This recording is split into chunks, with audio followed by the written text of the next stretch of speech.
Então aí, galera, continuando. Então, sobre a constituição da matéria. Nada mais aqui a constituição da matéria. O texto explica pra gente, né, de como nós podemos chegar à menor parte da matéria. Basicamente o nosso material, né? Nossa matéria-prima aqui vai ser o cobre, né? Então ele fala aqui, dá um exemplo do cobre. Se a gente pudesse cortar o cobre na menor parte, nós teríamos, né, um pedaço minúsculo, nós chegaríamos a uma parte indivisível, que aí já entra na parte justamente do átomo, né? E no átomo ele explica, né, que o átomo é constituído de uma central denominada núcleo. Aí tem um desenho aqui, deixa eu ver se eu aproximo mais o desenho.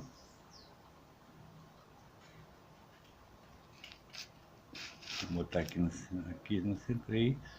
Bom, então ele tem aqui o núcleo, e esse núcleo ele é composto de partículas de prótons, que são partículas positivas, né, que possuem cargas elétricas positivas, e o nêutron, que possuem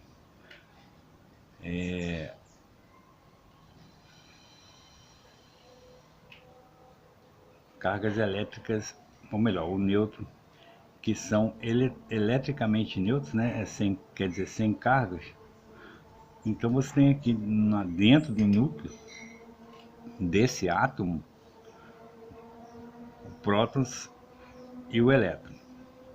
Uma parte dele é carregada, é positiva, e a outra é eletricamente neutra, conforme a explicação, né? Sem carga.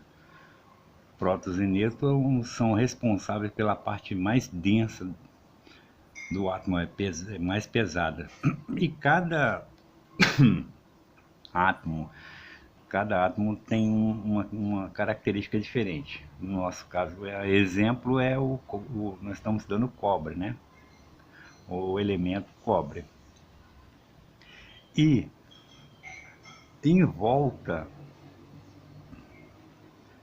a gente chama de eletrosfera, os elétrons estão distribuídos em camadas,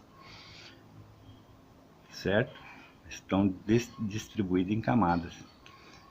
Ok? No caso aqui seria essa distribuição em camadas. As camadas são níveis, né? Que vai de 1 a 7. Que tem então correspondência das letras K, L, M, N, O, P e Q. E podem ter várias órbitas, que as órbitas são os elétrons que circulam em volta do núcleo, formando essa aparência aqui, né? Em várias direções, mas sempre em volta do núcleo. E o detalhe é que ele pode perder, né, ou ganhar elétron. Pode perder ou ganhar elétron através de uma eletrização, ou por atrito ou por indução. Os elétrons que têm a facilidade de sair ou entrar em um átomo. Então, aqui nessa figura número 2 do livro, é o equilíbrio do átomo de cobre, correto? Então, os elétrons que têm a facilidade de sair ou entrar em um átomo são denominados elétrons livres. Elétrons livres, localizado na última camada da eletrosfera, que seria a última camada, seria essa. Sendo este à base da eletricidade dinâmica, ou seja, é o responsável justamente pela corrente elétrica. Então, todo átomo, nas condições normais, encontra-se em equilíbrio, certo? Por conter o mesmo número de prótons e elétrons. Então, se esse tem menos 29 prótons, se é menos é neutro, né? Ele tem que ter a mesma quantidade, 29 elétrons, que fica orbitando, pelo que eu entendi, no núcleo, em volta do núcleo. Então ele fica girando, vamos dizer assim, orbitando em volta do núcleo. Essa aí é a ideia, né? No interior do qualquer variação no número de elétrons de uma órbita produz um átomo. Qualquer variação no número de elétrons de uma órbita produz um átomo com carga positiva ou negativa. Ao se retirar um elétron de uma das órbitas, obtemos um átomo positivo, ou seja, íon positivo. E a adição de elétrons, obtemos um átomo de carga negativa, íon negativo.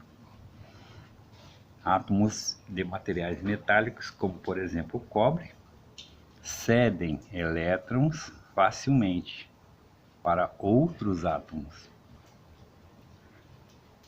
certo? Então, a corrente elétrica, a teoria eletrônica, o fluxo de elétrons,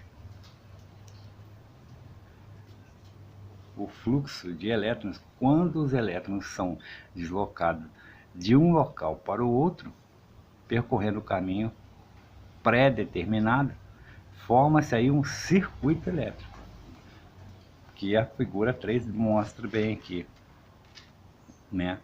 A figura 3 mostra aqui, nesse caso, tendo um circuito elétrico, né? A corrente com uma carga tende a fluir. Fluir por quem? Fluir pelos elétrons do material que está sendo colocado no circuito. Então, como já foi dito, o cobre é o melhor para a nossa atividade condutor de eletricidade. A função desse material é conduzir pura e simplesmente a eletricidade que é gerada por algum tipo de gerador. No caso específico, como exemplo, pode ser uma energia química, que padrão aí do pessoal é a bateria, mas pode ser gerado também por um tipo de energia térmica, né, que é através da luz solar, com placas de luz solar, né? Então são vários tipos de energia, né? Energia mecânica, energia térmica, energia química, energia atômica, energia elétrica apresentada na forma de corrente elétrica. Ok? Então tá, então essa parte foi mais uma introdução sobre a condição, né, que o material no caso facilita esse fluxo desses elétrons, né? Agora, uma das curiosidades é que, se você observar esse esquema aqui, você tem uma fonte de 12 volts, uma fonte de energia de 12 volts. E aqui tem um sinalzinho de mais e aqui tem um sinalzinho de menos. Então, qual que é a curiosidade aqui? Que nós convencionamos aí a reconhecer esse circuito com o fluxo de energia no sentido, nesse caso aqui, desse esquema, do mais passando por uma energia luminosa e voltando para o seu polo negativo, ou seja, fazendo um fluxo de corrente por ele, né? Aí vem um detalhe curioso, que é o seguinte, que aí nessas condições a tendência dos elétrons, né, é fluir ao contrário. Então, o mais, que é o polo positivo, tende a fluir os elétrons para o lado negativo, né? Aí tem uma observação interessante, que é a seguinte: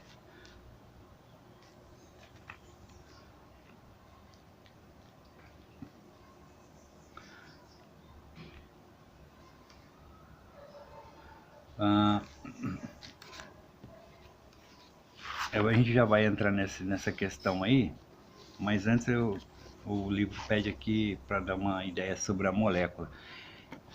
Se você viu ali que a molécula, no caso, aqui está um exemplo de molécula, que ele botou aqui um átomo do outro átomo de H, pela tabela é hidrogênio, e um átomo de oxigênio. Então o que ele quis dizer? Quando você tem dois elementos que têm facilidade, né, a molécula, como é a menor partícula, pode se dividir e se transformar numa substância, de modo que mantenha as características que a originou. É curioso. Alguns materiais não conseguem, mas outros já conseguem se dividir sem perder a característica, por conta justamente daqueles elétrons que ficam na última camada, que são transitáveis ali, vamos dizer assim, que são de fácil reposição ou de fácil retirada. Aí faz um casamento e já se transforma numa outra matéria. Ok, então vou ficar por agora depois tem a eletrostática, diferença de potencial. Eu tenho que fazer vídeo curtinho, não posso passar do tempo, senão eu não consigo subir o videozinho aqui no celular. Então daqui a pouco a gente faz mais um vídeo, né, que nós vamos aqui falar sobre diferenças de potencial, que é legal.